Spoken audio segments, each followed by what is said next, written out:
ಕಳ್ಕೊಂತಾನೆ, ಪೂರ್ತಿ ತನ್ನ ಅಸ್ತಿತ್ವವನ್ನೇ ಕಳ್ಕೊಂತಾನೆ. ಆದರೆ ದುಡ್ಡಿದ್ದಾಗ, ಅಧಿಕಾರ ಇದ್ದಾಗ, ಯಾರು ಕರುಣೆಯನ್ನು ಹೊಂದಿರ್ತಾರೋ, ಯಾರು ದಯೆಯನ್ನು ಹೊಂದಿರ್ತಾರೋ, ಆ ದಯೆಯಿಂದ ಅಧಿಕಾರವನ್ನ ದುಡ್ಡನ್ನ ಯಾರು ಬಳಸ್ತಾರೋ ಅವ್ರ ಹೆಸರು ಮಾತ್ರ ಈ ದೇಶದಲ್ಲಿ, ಸಮಾಜದಲ್ಲಿ ಯಾವತ್ತೂ ಶಾಶ್ವತವಾಗಿ ಉಳಿತೈತಿ.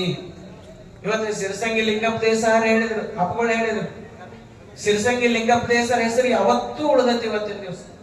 ಎಂತ ದೊಡ್ಡ ದೇಶಗತಿ ಅವರು, ದೊಡ್ಡ ದೇಶಗತಿ. ವಾರದ ಮಲ್ಲಪ್ಪನವ್ರು ದೊಡ್ಡ ದೇಶಗತಿ ಅವ್ರದೆಲ್ಲ.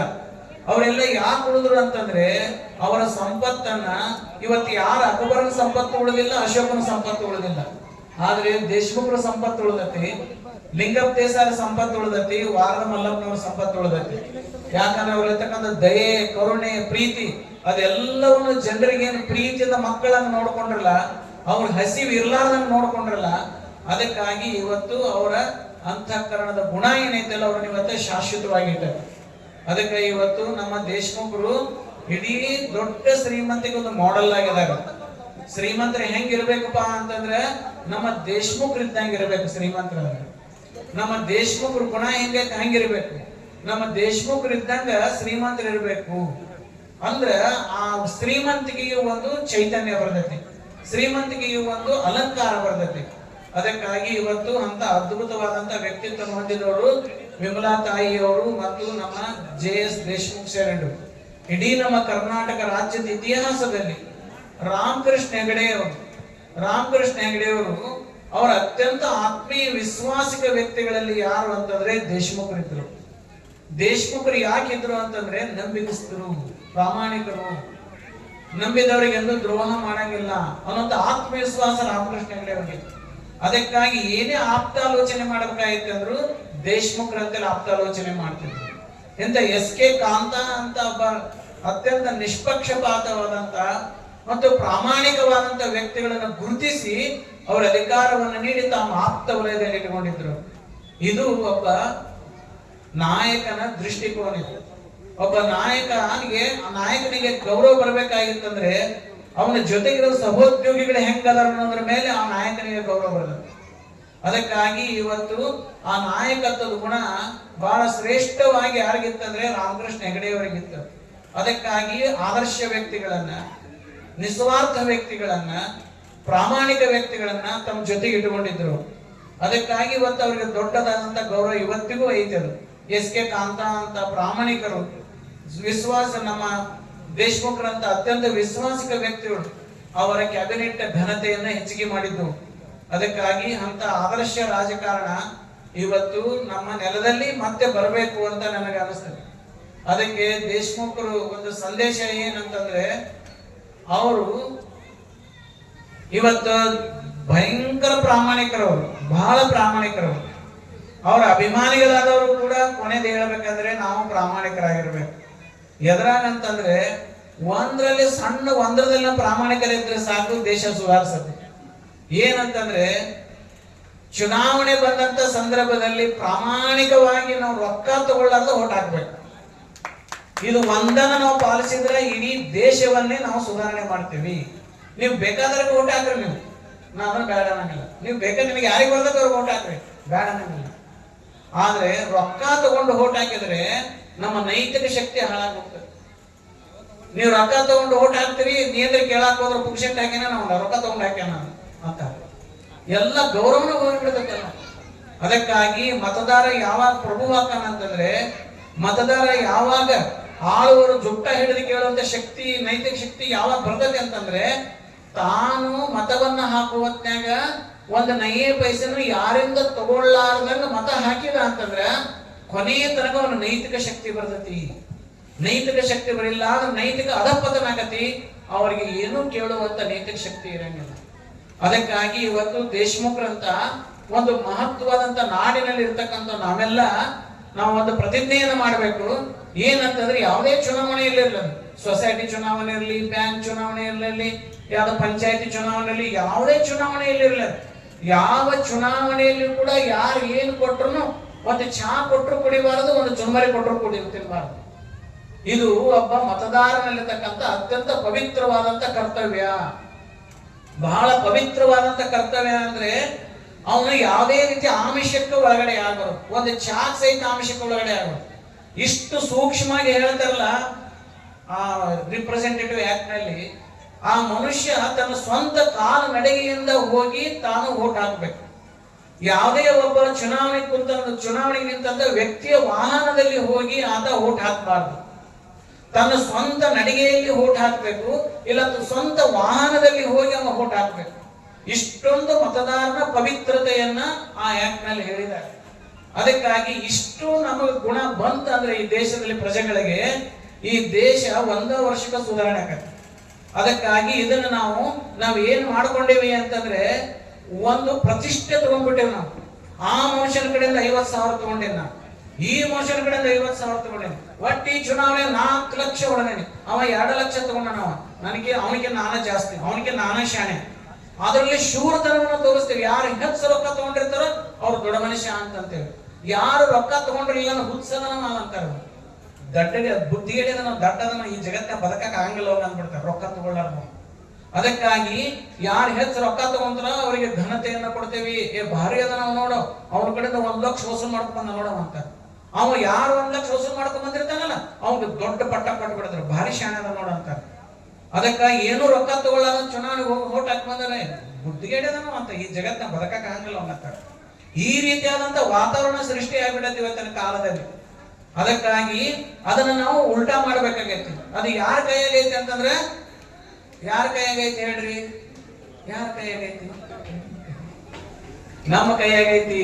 ಅದಕ್ಕಾಗಿ ಇವತ್ತು ನಮ್ಮ ದೇಶಮುಖರನ್ನ ನಾವು ಆದರ್ಶವಾಗಿಟ್ಟುಕೊಂಡು, ದೇಶಮುಖರಿಗೆ ಏನಾದ್ರೂ ನಾವು ಕೃತಜ್ಞತೆಯನ್ನು ಸಲ್ಲಿಸಬೇಕಾಗಿತ್ತಂದ್ರೆ, ದೇಶಮುಖರಿಗೆ ಏನಾದ್ರೂ ಒಂದು ನಾವು ಕಾಣಿಕೆಯನ್ನು ಕೊಡಬೇಕಾಗಿತ್ತಂದ್ರ, ನಮ್ಮ ಜೀವನದಲ್ಲಿ ಏನು ಒಂದ್ 2,000 ರೂಪಾಯಿ ಕೊಟ್ಟರೆ ನಮ್ಗೆ ಇಡೀ ಆಯುಷ್ಯ ತುಂಬಾ ನಮಗೆ ಬದುಕಾಗಂಗಿಲ್ಲ. ಎಲ್ಲಾಗತ್ತೆ 2,000 ಏನಾದ್ರು ತನ್ನ ಚಾ ಕುಡಿದು ಪಾನಿ ತಿಂದು ಎಲ್ಲರೂ ಅಡ್ಡಾಡ್ ಬಂದು ಹೋಗ್ಬಿಡ್ತಾವ ರೊಕ್ಕ. ಅದರಿಂದ ನಾವು ಬದುಕಾಗಂಗಿಲ್ಲ. ದುಡ್ದೇ ಊಟ ಮಾಡ್ಬೇಕು ಅನ್ನುವಂತ ಒಂದು ಸದ್ಭಾವನೆ ನಾವು ಬೆಳೆಸ್ಕೊಂಡಾಗ ಇನ್ನೊಬ್ಬರು ರೊಕ್ಕಕ್ಕೆ ಏನೈತೆಲ್ಲ ಆಸೆ ಮಾಡಂಗಿಲ್ಲ. ಅವನಿಗೆ ಗೌರವ ಜಾಸ್ತಿ ಇರ್ತದೆ, ಆ ಮನುಷ್ಯನಿಗೆ ಅದ್ಭುತ ಗೌರವ ಇರ್ತದೆ ಆ ವ್ಯಕ್ತಿಗೆ. ಅದಕ್ಕಾಗಿ ನಾವು ಈ ನೆಲದಲ್ಲಿ ನಾವೇನು ಓಡಾಡ್ತೀವಿ ನಾವೆಲ್ಲರೂ, ನಾವು ನಮ್ಮಿಂದ ಒಂದು ಆದರ್ಶ ಚಾಲು ಆಗ್ಲಿ, ಈ ನೆಲದಿಂದ ಒಂದು ಆದರ್ಶ ಚಾಲು ಆಗ್ಲಿ. ಮುಂದೆ ಅದೇ ಆದರ್ಶ ಜಗತ್ತಿನ ತುಂಬ ಬೆಳೆತೈತಿ ಆದರ್ಶ. ಅದಕ್ಕಾಗಿ ನಾವು ಯಾವಾಗಲೂ ಕೂಡ ನಮ್ಮ ಚುನಾವಣೆಯಲ್ಲಿ, ಯಾವುದೇ ಚುನಾವಣೆ ಇರಲಿ, ಗ್ರಾಮ ಪಂಚಾಯತಿ ಚುನಾವಣೆ ಹಿಡ್ಕೊಂಡು ಲೋಕಸಭಾ ಚುನಾವಣೆ ಮಟನು ಯಾವುದೇ ಚುನಾವಣೆಯಲ್ಲಿ ಇದ್ರು ಕೂಡ ನಾವು 1 ನಯ್ಯ ಪೈಸಾನು ತಗೊಂಡು ವೋಟ್ ಹಾಕಂಗಿಲ್ಲ, 1 ನಯ್ಯ ಪೈಸಾನು ತಗೊಳಂಗಿಲ್ಲ ಅಂತ ಹೇಳಿ ರೊಕ್ಕ ತಗೊಳ್ಳಾರ್ದಂಗ, ಅವ್ರು ಚಹಾ ಕುಡಿಲಾರ್ದಂಗ, ಅವ್ರು ಸುಮ್ಮನೆ ತಿನ್ಲಾರ್ದಂಗ, ಅವ್ರ ವೆಹಿಕಲ್ ಅಡ್ಡಾಡ್ಲಾರ್ದಂಗ ನಾವೊಂದು ಪ್ರಾಮಾಣಿಕವಾಗಿ ಒಂದು ಮತ ಹಾಕಿ ಬಂದ್ವಿ ಅಂತಂದ್ರೆ ಅದು ದೇಶಮುಖರಿಗೆ ಒಂದು ಕೃತಜ್ಞತೆಯನ್ನು ಸಲ್ಲಿಸಿದಂಗ. ಇದು ದೇಶಮುಖರ ಆದರ್ಶ ಐತಿ ಇದು. ಅದಕ್ಕಾಗಿ ಇವತ್ತಿನ ರಾಜಕಾರಣ ನಡೆಯಂಗಿಲ್ಲ ಸ್ವಾಮಿಗಳು ಹೇಳ್ದಂಗ ಅಂತ ಅನ್ಬೋದು ನೀವು. ಆದ್ರೆ ನಡೆಸಿದ್ರೆ ಮಾತ್ರ ಒಂದ್ಸಲ ನಡೆಸಿ ನೋಡ್ರಿ ನೀವು, ಆ ವ್ಯಕ್ತಿ ಗೌರವ ಎಷ್ಟು ದೊಡ್ಡದಾಗತ್ತೆ. ನನ್ನ ಮಾತನ್ನ ಒಬ್ಬರು ನಡೆಸಿದ್ರೆ ನೀವು ಅವನ ವ್ಯಕ್ತಿ ಗೌರವ ಎಷ್ಟು ಎತ್ತರಕ್ಕೆ ಹೋಗತ್ತೆ ಓದತ್ತೆ. ಆ ಮನುಷ್ಯನ್ ನೋಡಿದ್ರೆ ನಾನು ಕೈ ಮುಗಿತಾರೆ ಎಲ್ಲರೂ, ಬಹಳ ಪ್ರಿನ್ಸಿಪಲ್ ಅದ ನಾವು ಅಂತಾರೆ. ಅದಕ್ಕಾಗಿ ಇವತ್ತು ಎಲ್ಲರೂ ಮಾಡಿಬಿಟ್ರೆ ಅದನ್ನ ಇಡೀ ದೇಶದ ಚಿತ್ರಣ ಬದಲಾವಣೆ ಆಗತ್ತೆ. ಅದಕ್ಕಾಗಿ ನಾವು ದೇಶಮುಖರ ಒಂದು ಇವತ್ತಿನ ಕಾರ್ಯಕ್ರಮದಲ್ಲಿ ಆ ಸಂಕಲ್ಪವನ್ನ, ದೇಶ ಕಟ್ಟುವ ಸಂಕಲ್ಪವನ್ನ ನಾವೆಲ್ಲರೂ ಮಾಡ್ಬೇಕಂದ್ರೆ ಮೊದಲನೇ ಸೂತ್ರ, ಕೊನೆಯ ಸೂತ್ರ ಎರಡು ಒಂದೇ ಸೂತ್ರ ಇದೆ. ಮೊದಲನೇ ಸೂತ್ರನ ಅದೇ, ಕೊನೆಯ ಸೂತ್ರನ ಅದೇ. ಏನಂತಂದ್ರೆ ಯಾವುದೇ ಚುನಾವಣೆ ನೀವು ಬೇಕಾದ್ರೆ ವೋಟ್ ಹಾಕ್ರಿ, ಆದ್ರೆ ಯಾವುದೇ ಚುನಾವಣೆಯಲ್ಲಿ ನಾವು ದುಡ್ಡು ತಗೊಂಡು ವೋಟ್ ಹಾಕುವಂತ ಒಂದು ವ್ಯವಸ್ಥೆ ನಾವು ಹೋಗಬಾರದು.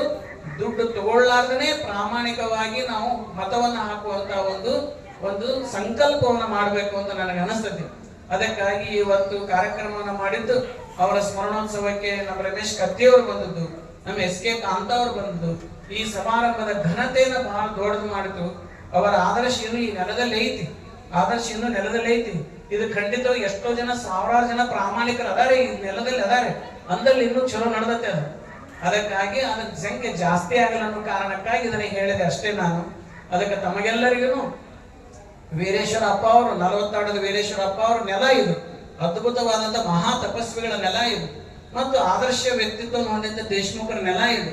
ಅದಕ್ಕಾಗಿ ನಮಗೊಂದು ಇತಿಹಾಸ ಐತಿ, ನಮಗೊಂದು ಬುನಾದಿ ಐತಿ. ಆ ಬುನಾದಿ ಮೇಲೆ ನಾವು ಹೋಗ್ಬೇಕಾದದ್ದು ನಮ್ಮ ಕರ್ತವ್ಯ ಅಂತ ನನಗೆ ಅನಿಸ್ತೈತಿ. ಅದೆಲ್ಲ ನಾನು ಹಿಡ್ಕೊಂಡೆ ಹೇಳ್ತೀನಿ, ಎಲ್ಲರಿಗೂ ಹಿಡ್ಕೊಂಡೆ. ಅದಕ್ಕಾಗಿ ಇವತ್ತು ಆ ಸ್ಮರಣೋತ್ಸವದಲ್ಲಿ ಇವತ್ತು ನಮ್ಮನ್ನು ಸಮಯ ಬಹಳ ಆಗೈತಿ. ನಮ್ಮ ರಮೇಶ್ ಕತ್ತಿಯವರು ದೇಶಮುಖ್ ಮನೆತನದ ಎಲ್ಲ ವಿಸ್ತಾರವನ್ನು, ಅವರ ಗುಣ ಸ್ವಭಾವವನ್ನು ಭಾಳ ಚೆನ್ನಾಗಿ ಮಾತನಾಡಿದ್ದಾರೆ. ಅದರ ಜೊತೆಗೆ ನಮ್ಮ ಎಸ್ ಕೆ ಕಾಂತ ಅವರು ಆರ್ಡಿನರಿ ಮನುಷ್ಯ ಅಂತ ಹೇಳಿದರು. ಎಸ್ ಕೆ ಕಾಂತ ಅವರು ಆರ್ಡಿನರಿ ಮನುಷ್ಯ ಅಲ್ಲ, ಎಕ್ಸ್ಟ್ರಾಡಿನರಿ ಮನುಷ್ಯ. ಅವರು ಎಲ್ಲರೂ ಕೂಡ ದೊಡ್ಡ ದೊಡ್ಡ ಮನೆತನದಿಂದ ಮಂತ್ರಿಗಳಾದರೆ ಸಾಮಾನ್ಯ ಜನರ ಸೇವೆಯನ್ನು ಮಾಡಿ ಸಾಮಾನ್ಯ ವರ್ಗದಲ್ಲಿ ಹುಟ್ಟಿ ಅವರ ಎತ್ತರಕ್ಕೆ ಬೆಳೆದಲ್ಲ, ಇದೇ ಎಕ್ಸ್ಟ್ರಾಡಿನರಿ ಅಂತ.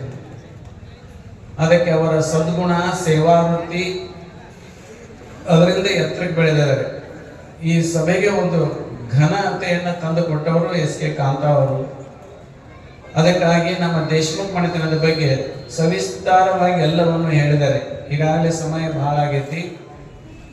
ದೇಶಮುಖರು ದೊಡ್ಡ ಶ್ರೀಮಂತರವರು, 40 ಹಳ್ಳಿಗಳ ದೇಸಾಯರವರು, ಬಹಳ ದೊಡ್ಡ ಶ್ರೀಮಂತರವರು. ಅವರಿಗೆ ಬಡತನದ ಅನುಭವನೇ ಇದ್ದಿಲ್ಲ. ಬಡತನ ಹೆಂಗಿರ್ತೈತಿ ಅನ್ನೋದು ಗೊತ್ತಿದ್ದಿಲ್ಲ ಅವರಿಗೆ. ಆದರೆ ಒಂದನ್ನ ಮಾತಲ್ಲಿ ಹೇಳಕ್ಕೆ ಬಯಸ್ತೇನೆ, ಅವರಿಗೆ ಬಡತನದ ಅನುಭವ ಇರದೇ ಇದ್ರೂ ಕೂಡ ಅವರಿಗೆ ಬಡತನದ ಜ್ಞಾನ ಮಾತ್ರ ಬಹಳ ಇತ್ತು. ಬಡತನದ ಜ್ಞಾನ ಬಹಳ ಇತ್ತು. ಯಾರಾದರೂ ಮುಖ ನೋಡಿದರೆ ಇವ ಬಡವದಾನ ಅಂತ ಗುರುತಿಸ್ತಿದ್ರು. ಅವ್ರ ಮುಖ ನೋಡಿದರೆ ಇವನಿಗೆ ಹಸಿವಾಗೈತಿ ಅಂತ ಗುರುತಿಸ್ತಿದ್ರು. ಅದಕ್ಕಾಗಿ ಅವರ ಬಡತನದ ಬದುಕನ್ನು ನೋಡಿ ಅವ್ರು ಯಾವಾಗಲೂ ಕರೆದು ಜಮೀನನ್ನು ಕೊಡ್ತಿದ್ರು. ನಿನ್ನ ಪಾಲಿಗೆ ಇಷ್ಟು ಜಮೀನು ಕೊಟ್ಟೇನಿ, ನಿನ್ನ ಮಕ್ಕಳು ಬಹಳ ಅದಾವ, ಚಂದ ದುಡಿದು ಮಕ್ಕಳನ್ನ ಸಾಲಿ ಕಲಿಸುವಂತ ಅವರಿಗೆ ಜಮೀನನ್ನು ಕೊಡ್ತಿದ್ರು. ಮನುಷ್ಯನಿಗೆ ಬಡತನದ ಜ್ಞಾನ ಬರಬೇಕಾದ್ರೆ ಬಡತನದ ಅನುಭವವೇ ಇರಬೇಕಂತೇನು ಕಾರಣ ಇಲ್ಲ. ಆದರೆ ಮನುಷ್ಯ ಶ್ರೀಮಂತನಾಗಿದ್ದರೂ ಕೂಡ ಅವನಿಗೆ ಬಡತನದ ಜ್ಞಾನ ಇತ್ತಂತಂದ್ರೆ ಆ ಮನುಷ್ಯ ಬಡವರ ಬಂಧು ಆಗ್ತಾನೆ. ಇವತ್ತು ದೇಶಮುಖರಿಗೆ ಆ ಬಡತನದ ಜ್ಞಾನ ಬಹಳ ಇತ್ತು. ಅದಕ್ಕಾಗಿ ಇವತ್ತು ಎಲ್ಲ ಬಡವರ ಮನಸ್ಸಿನಲ್ಲಿ ದೇಶಮುಖರು ದೇವರಾಗಿ ನಿಂತಿದ್ದಾರೆ. ಅವರು ದೇವರಾಗಿ ನಿಂತಿದ್ದಾರೆ. ಅದಕ್ಕಾಗಿ ಮನುಷ್ಯ ದೊಡ್ಡ ವ್ಯಕ್ತಿ ಆಗ್ಲಿಕ್ಕೆ ದೊಡ್ಡ ಶ್ರೀಮಂತಿಕೆ ಬೇಕಾಗಿಲ್ಲ. ದೊಡ್ಡ ವ್ಯಕ್ತಿ ಆಗ್ಲಿಕ್ಕೆ ಬಹಳ ದೊಡ್ಡ ತಪಸ್ಸು ಮಾಡ್ಬೇಕಂತೇನಿಲ್ಲ. ದೊಡ್ಡ ವ್ಯಕ್ತಿ ಆಗ್ಲಿಕ್ಕೆ ದೊಡ್ಡ ಸ್ಥಾನದಲ್ಲೇ ಕೊಂಡಿರ್ಬೇಕಂತ ಏನಿಲ್ಲ. ಈ ಜಗತ್ತಿನಲ್ಲಿ ಯಾರು ದೊಡ್ಡ ವ್ಯಕ್ತಿ ಆಗ್ತಾರಂತಂದ್ರೆ ಯಾರಲ್ಲಿ ಕರುಣೆ ಇರ್ತೈತೋ, ಯಾರಲ್ಲಿ ದಯೆ ಇರ್ತೈತೋ ಅವರು ಈ ಸಮಾಜದಲ್ಲಿ ಬಹಳ ದೊಡ್ಡ ವ್ಯಕ್ತಿಗಳಾಗಿರ್ತಾರೆ. ಅದಕ್ಕಾಗಿ ಇವತ್ತು ದೇಶಮುಖರು ಅವರ ಶ್ರೀಮಂತಿಕೆಯಿಂದಲೂ ದೊಡ್ಡವರಾಗಿಲ್ಲ.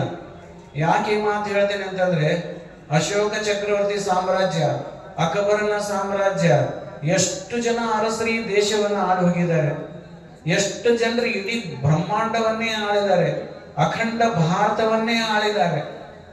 ಏನು ಆಳಿದ್ರು ಕೂಡ ಅವ್ರ ಹೆಸರಲ್ಲಿ ಯಾರು ಸ್ಮರಣೋತ್ಸವ ಮಾಡೋರಿಲ್ಲ. ಈಗ ಅಕ್ಬರ್ ದಿ ಗ್ರೇಟ್ ಅಂತ ಕರೀತಾರೆ. ಎಷ್ಟು ಆಳಿದವ, ಅಖಂಡ ಭಾರತವನ್ನೇ ಆಳಿದ್ರು. ಔರಂಗಜೇಬರು ಆಳಿದ್ರು, ಪೃಥ್ವಿರಾಜ್ ಚೌಹಾಣ್ ಅವರು ಆಳಿದ್ರು. ಅಖಂಡ ಭಾರತವಂತ ಮಹಾಮಾಶೂರು, ಇಡೀ ಜಗತ್ತ ಅವರದಾಗಿತ್ತ. ಪೌರಸ್ ಅನ್ನುವಂತ ಮಹಾ ಪರಾಕ್ರಮಶಾಲಿ ಅಂತ ಇಡೀ ಸಾಮ್ರಾಜ್ಯವನ್ನು ಆಳಿದಂತ ವ್ಯಕ್ತಿಗಳನ್ನ ಇವತ್ತು ಯಾರೂ ಸ್ಮರಣೆ ಮಾಡೋರಿಲ್ಲ, ಯಾರೂ ಸ್ಮರಣೆ ಮಾಡೋರಿಲ್ಲ. ಆದ್ರೆ ಅವರ ಶ್ರೀಮಂತಿಕೆ ಮುಂದೆ ನಮ್ಮ ದೇಶಮುಖರ ಶ್ರೀಮಂತಿಕೆ ದ್ವಾಡನಲ್ಲ. ಆದ್ರೆ ಅವರು ಎಲ್ಲರಿಗಿಂತಲೂ ಶ್ರೇಷ್ಠವಾದಂತ ವ್ಯಕ್ತಿತ್ವ ಹೊಂದಿದವರು ದೇಶಮುಖರು. ಏನು ಗ್ರೇಟ್ ಅಂತ ಕರಿತೀವೋ ಎಲ್ಲರಿಗಿಂತಲೂ ಗ್ರೇಟ್ ಆದವರು ದೇಶಮುಖರು. ಯಾಕಂದ್ರೆ ಇವತ್ತಿಗೂ ಕೂಡ ಬಡವರ ಮನಸ್ಸಿನಲ್ಲಿ ಅವರ ಹೆಸರು ಯಾವತ್ತೂ ಉಳಿದೈತಿ. ಬಡವರ ಮನೆಯಲ್ಲಿ ಅವರ ಫೋಟೋ ಯಾವತ್ತೂ ಇರ್ತದೆ. ಅವರ ಅಂತಃಕರಣ, ಅವರ ದಯೆ, ಅವರ ಪ್ರೀತಿ, ಅವರ ಕರುಣೆ ಅವರನ್ನು ಬಹಳ ದೊಡ್ಡ ವ್ಯಕ್ತಿಗಳನ್ನಾಗಿ ಮಾಡೈತಿ. ಅದಕ್ಕೇನೆ ಈ ನೆಲದ ಜನ ಯಾವತ್ತೂ ಅವರ ಸ್ಮರಣೆ ಮಾಡ್ತಾರೆ. ಒಂದು ದಿವಸ ಇವತ್ತು ಸ್ಮರಣೆ ಮಾಡಂಗಿಲ್ಲ ಜನ. ಇಲ್ಲಿ ಜನ 40 ವಾರ್ಡ್ ಜನ, ಮುದ್ದೇಬೇಡ ತಾಲೂಕಿನ ಜನ ಇವತ್ತು ಒಂದು ದಿವಸ ಸ್ಮರಣೆ ಮಾಡಂಗಿಲ್ಲ. ಇದು ನೆಪ ಅಷ್ಟೇ.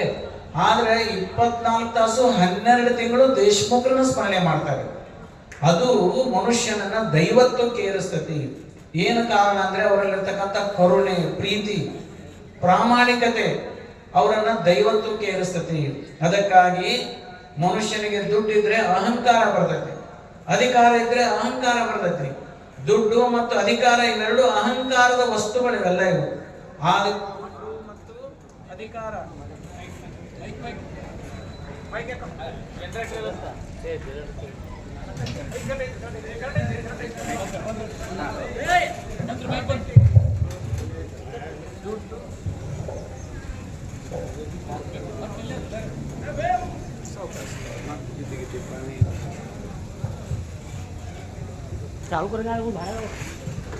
ದುಡ್ಡು ಮತ್ತು ಅಧಿಕಾರ ಮನುಷ್ಯ